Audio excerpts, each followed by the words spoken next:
Hey Nelson, hey, so I sent you an email regarding the items that you need to get started with winemaking. I just wanted to do a video to add to that, a little bit easier. I suggested to get a wine kit, and I provided links, and they're based off sites that you get it for a decent price or just pay an arm and a leg. So the first one is a wine kit that will come with juice. Pick whatever wine you want to make. If you want to do a red wine, whatever the case, they're all imported pretty much from California. It'll have the juice in there. It'll have a list of instructions. You can have a wine within 30 days. But I would definitely, measure. They'll tell you about getting, I'll tell you what you need, a hydrometer. Now there's a couple different ways of doing it. Let me grab it.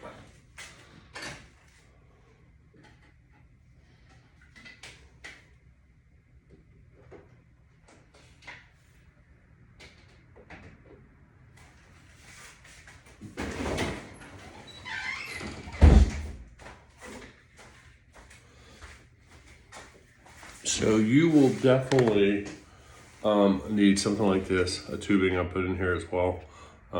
This will help you to put your wine in there so you could measure the density level. This right here is called a hydrometer. So you could use a hydrometer. It's kind of hard to see, but it measures the gravity, which is the density of the liquid. So what you could do is you could pour the liquid inside here, and you put this guy right here in here, and it would float around, and you can see what the density level of the wine is. You always need a starting gravity. And what that does is it allows you to run a little calculation to figure out what your alcohol level is. So starting gravity, density of water of the liquid, and then when you're done with the wine, when you're ready to rack it and move it to secondary fermentation, then you get the final, it's called the final gravity. So that's one way of doing it. The other way is you could grab one of these, which are very good. It's called a refractometer. You could get. I'll put the link in the document I included as an optional. This guy right here is awesome. I think they're like $35-40 on Amazon.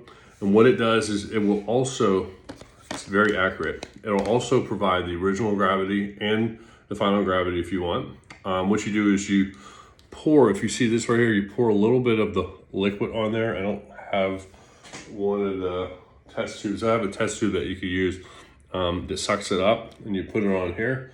Look around, see if there's one on my desk. And you'll put it on there, and then you'll just do that into the light, and you'll see the gravity density level, and you'll also see the bricks of the wine and residual sugar, like how much sugar is in it. Rule of thumb, anything from 1.0 and down is considered a dry wine. 1 to 1.5 is off dry. Anything over 1.5 can be considered. It could be considered a semi-sweet, and 2.0 and above is a sweet wine. And you'll notice that when you start with winemaking, all the grapes are at least over 2.0. But once you kind of get going and mix the yeast and all that fun stuff, then that's when it gets fun. The other thing is, recommend getting one of these guys right here as well. Oops, where am I lose that? It is a pH meter.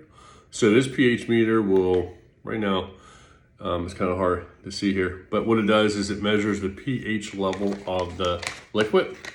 That's important later on, and you'll see that in your documentation. It'll tell you what your pH should be at, depending on the type of wine. Whether you're making a red wine, you're making a rosé, if you're making a white, whatever the case is, there is a certain level that you want the wine to be at. If it's not at the right level, the wine could be too acidic, it could be too dry, it could be a number of different things. So that plays an important role. The other thing is I included a video, which, probably, if I could go around, I can't, is a carboy. So carboy, 5 gallon, they're 5 gallon plastic containers. You could get the glass, but I'd recommend just getting the plastic. That should be used for your secondary fermentation. You should get a bucket. See if I have a bucket laying around here.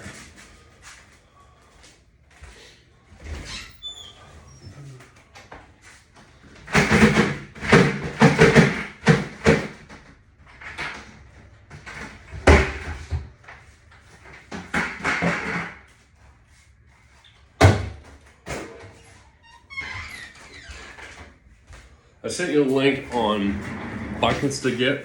Something like this, 5-gallon bucket. So what will happen here is you'll follow the instructions on how to make the wine. You'll pour the juice in this bucket. It'll have you fill in some water as well. You'll want to make sure that you're at the 5-gallon mark. So this is 5 gallons. You'll want to make sure your liquid is at least 6 gallons of wine. Because when you get to the secondary fermentation part, you're gonna lose about a gallon because you don't want all that nasty stuff in there. So like I said, you'll be at 6 gallons, and it'll have instructions on what it wants you to add. It will have you add a yeast. It may have you add some bentonite. Just follow instructions perfectly fine. I've provided you a link to get a spoon. This will be used for stirring it around initially. And then I provided you information on the air stoppers. This part right here will actually go on your carboy, and this actually will go on your bucket. I'm seeing if I have a lid laying around here somewhere. Yeah, I do. I have a lot of stuff laying around. So I have a lid here, and you'll get a lid, and how this works is you'll actually take, this is a bad one here. I don't think this one has a, there you go, this is fine. You'll actually pour some water in here and fill midway. And what you'll do is you'll put it on the lid right here. Actually, that's backwards. The lid will be on top. You'll put it on the lid here. Then ultimately, you'll have this lid like that. And you'll see within about 24 hours, you come and look at this and you'll see it bubbling. That means that you are on your way, you are making alcohol. Here's that tube I was talking about. This is a little thing that you could use. I'll send you a link where to get these at. You could just suck this up, put your juice on here, works beautifully. So this will be your primary fermentation in the bucket. Now it'll tell you how many days, usually within 14 to 17 days. You'll know when it's done because when this guy right here quits bubbling, that means that your fermentation is over with. So now what you need to do is you need to actively move your fermentation to something called secondary fermentation. So what will happen is whatever wine that you have in this bucket, you'll use I provided a link how to get an auto siphon. And I don't use an auto siphon. I use an actual pump now. I did when I started off. But, for starters, I think, use that before you use a pump. And what it'll do is you'll be able to pump your juice.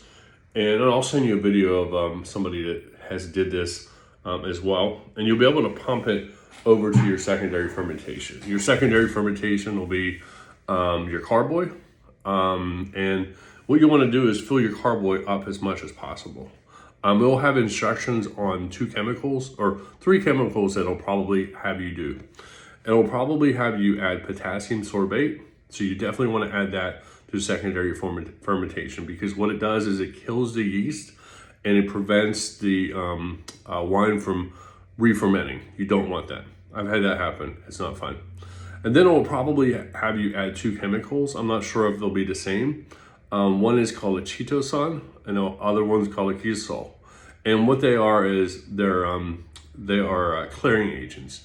They will help clear the wine to a more purified. So like at first, when you move it over to secondary, it'll be all cloudy, and you could taste it, and that's fine. But it'll get clear to a clearer liquid where you can actually see it. If it's a red wine, if it's a white wine, it'll be nice and clear. So that would be the next thing that you want to do. And that'll be in the carboy, the little video I provided to you. And that usually takes, in this case, when you're doing a starter wine, that could take 2 weeks. And then you can have yourself a wine. As you get used to doing this, you could change things up. One of the other things is I recommend it is, I could even send it to you for free, is I have a regular corker, but it's not really that great because it's a floor corker, and I'm telling you, it's a pain in the butt. I recommend spending $79 if you think you're gonna be doing it on something like this. This is called a Portuguese wine corker. I'm telling you, this will save you so much time. You just put the bottle in here, you put the cork in here, and boom, you're down.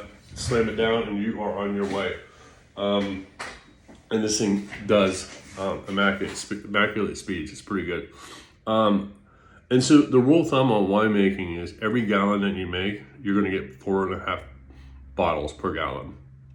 So 5 gallons, you could easily get 22 bottles. That's almost 2 cases of wine. So a case is 12 bottles. So that's, in a nutshell, a small introduction to winemaking. So what I'll do is I'll make sure I have how to get a pH reader, refractometer, if you want to go that route, how to get a hydrometer, how to get these little scientific instruments, and obviously how to get this to pour your wine in so you can test it. You can test all different avenues. It's a fun hobby. Yeah, that's it. And then I'll send you a video on the person that here in Pittsburgh has a million videos, and he walks you through the whole process of doing the siphoning and so forth. He has a ton of videos out there. They're all very helpful. So, but if you need anything from me, you know how to reach me. Reach out. Like I said, I've been doing this for 4 years. This fall is going to be my first year that I'm actually moving to a press. I actually have a press sitting in here. Probably show it to you without, let's see if we could, yeah, if you see that right there, that is a small 5-gallon press that I'm going to be using. I'm going to be transitioning that to my basement, and my basement is where I'm actually going to be doing that process. And then I have another piece of equipment off-site that is a crusher, and it's a gigantic machine that will allow me to crush my grapes and take the stems off of it. So anyways, thanks for watching. You know how to reach me. Good luck. Have fun.